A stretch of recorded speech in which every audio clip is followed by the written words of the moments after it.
Now that we are back to democracy, there is freedom of speech, even the freedom to lie. If Professor Nwosu had the courage, I emphasize courage as is being suggested here, to announce the winner and damn the consequences. After all, he who is not ready to die for something will end up dying for nothing. We cannot distort history in this Senate. We must be seen to have sentiments that reflect the average feeling of the average Nigerian. Professor Nwosu, when it mattered most, his courage failed him. And when you give national honors and recognition, you do so for people who have shown courage, who have paid the supreme price, or who were ready to pay that price. As a result of the action and inaction of Professor Humphrey Nwosu, I lost my immediate junior brother. He died right behind me for him refusing to do or carry out his duty as INEC chairman. Mr. President, many of my colleagues have stood up here and said he conducted the free and fairest election. There are three different meanings and three different interpretations that we should look at: conducting election, releasing results, and announcing results. Yes, he conducted the election. Yes, school of thought said he releases all the results. But you and I know releasing results is not the same thing as announcing results. A house to come to these chambers, I ask God to guide my thoughts, to give me the will to speak the truth, and to service my conscience. I have listened and I've read through this two-page motion moved by a man I respect and I will always respect. But when it comes to facts, the written word, it will go into history. I want to be on record as saying the following. Paragraph 3 of this document, this motion, which says, quote, conscious of his courageous defense of the democratic electoral process during the 1993 presidential election that led to the famous June 12 slogan, which ultimately confirmed MKO Abiola as the winner of the election. This is manipulating and wrestling with the truth. June 12 became famous because Nigerians who voted and the elections results already announced, people were at liberty to do their calculation.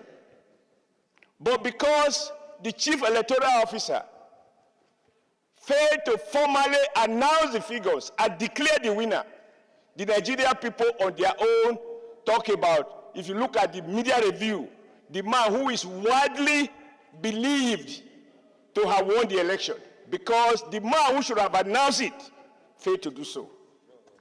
The second paragraph, or the fourth paragraph, informed that he stood his ground during Nigeria electoral wishes and aspirations were realized, which culminated in June 12 being marked as a 30th Democratic Day due to his unwavering stand as an umpire. Sir, again, this is not correct. President Muhammadu Buhari, to his credit, decided, and may God bless him for that, said what Nigerians already knew, but coming from a city head of state and president that gave it the currency, he said everybody knew that MKO Abiola won June, election that was conducted on June 12th. Nigerians were really in pain because nobody is able to quote where Professor Nwosu announced the results.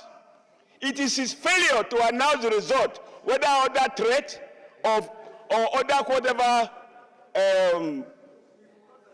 forces that prevented him from so doing, that Nigerians were unable to say that he was declared the winner.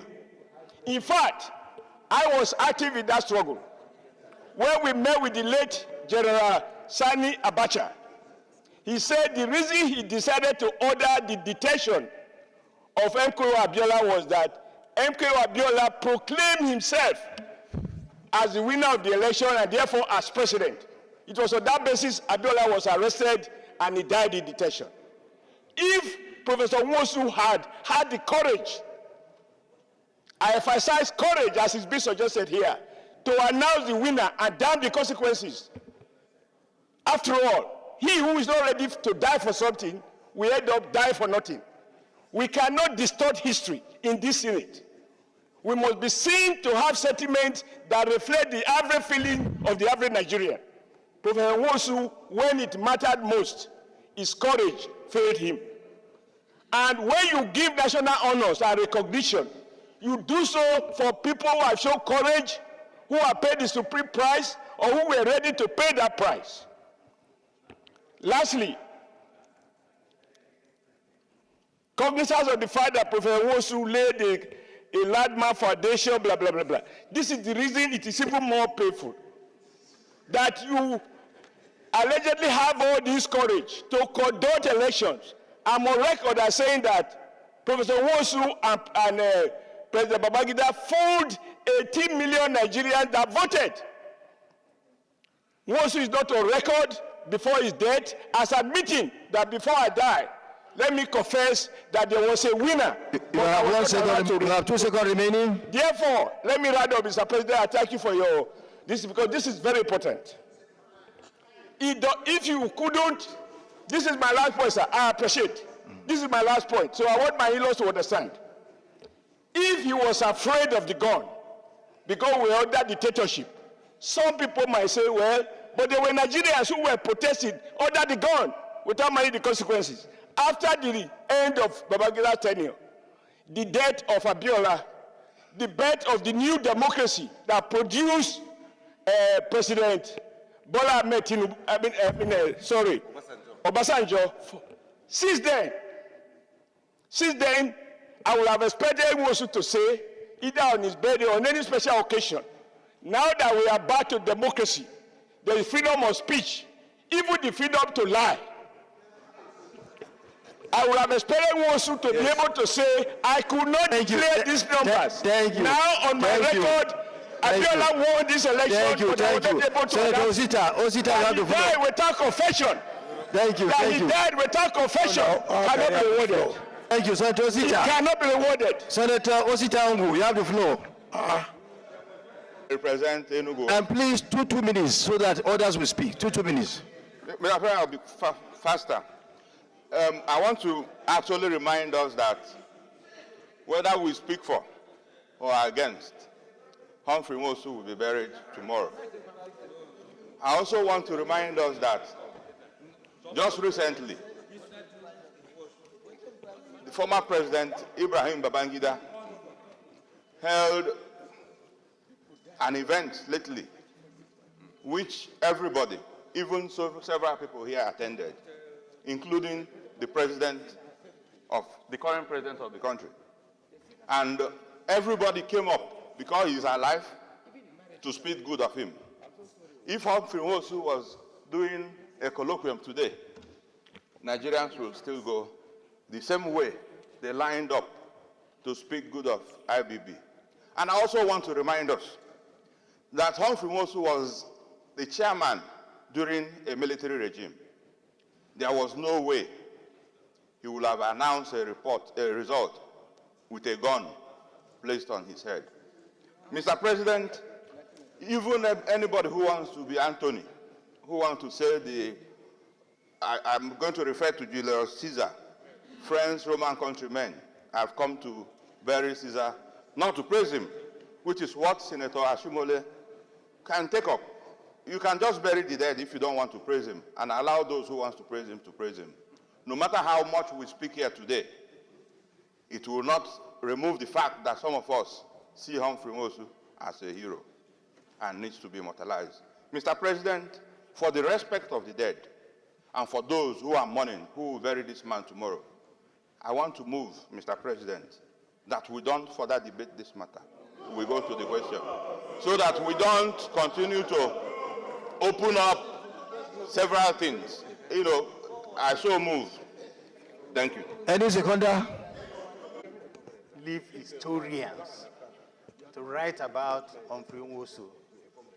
I don't want to express my own personal opinion, but I know that continuing with this debate will open up a lot of wounds. And it has the tendency of dividing the Senate along unusual lines. I will therefore say that the prayers are there. We can straight away go into the prayer. And it is very necessary for us to save time. We are very close to 1 o'clock now, and today is the closing day. Yeah. And on the other paper, we have a lot of items to discuss. I will therefore seek your indulgence to stop the debate and allow us to move further. Please, those in favor of the motion.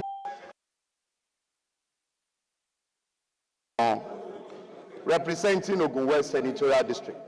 Mr. President, this is one issue that...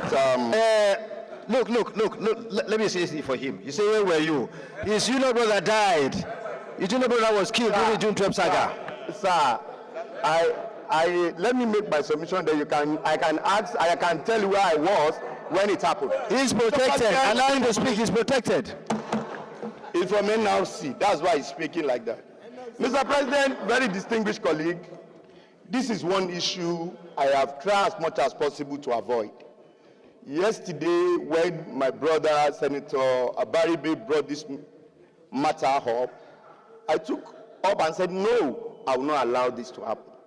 Because he's about to remind me a very sad memory. And I'm speaking not along party line or ethnic or whatsoever, as I've watched and listened to the contribution thus far.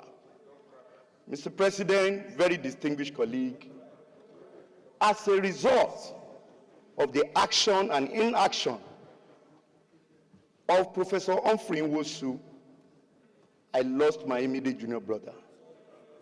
He died right behind me for him refusing to do or carry out his duty as INEC chairman. Mr. President, many of my colleagues have stood up here and said he conducted the free and fairest election. There are three different meanings and three different interpretations that we should look at: conducting election, releasing results, and announcing results. Yes, he conducted the election. Yes, school of thought said he releases all the results. But you and I know releasing results is not the same thing as announcing results. He failed at the critical moment when he's supposed to salvage this democracy. Today we celebrate Abiola or those people who have contributed to the success story of June 12 because they laid their life, they put their life on the line. If he is coward to withdraw in doing what is right at the critical moment, I think my brothers here should be fair enough. We are not saying you should not bring his matter out. And as my colleague have said, everybody that we have put before us that should be honored, we have celebrated them here. And don't forget, this is the highest law-making body of the Federal Republic of Nigeria, where we should see ourselves as one and one Nigeria. Professor Humphrey Nwosu, with due respect to him, because it's now late, does not deserve to be immortalized as one of the very few Nigerians that have done the right thing. And I want to plead with my colleague. As I've said, I'm not speaking along the ethnicity line, along the party line, but I'm speaking as Nigeria, who witnessed the horrific moment. Thank you. Once again, remaining of Professor Humphrey Nwosu to carry out his assignment at the most critical hour. Now let's go to prayers.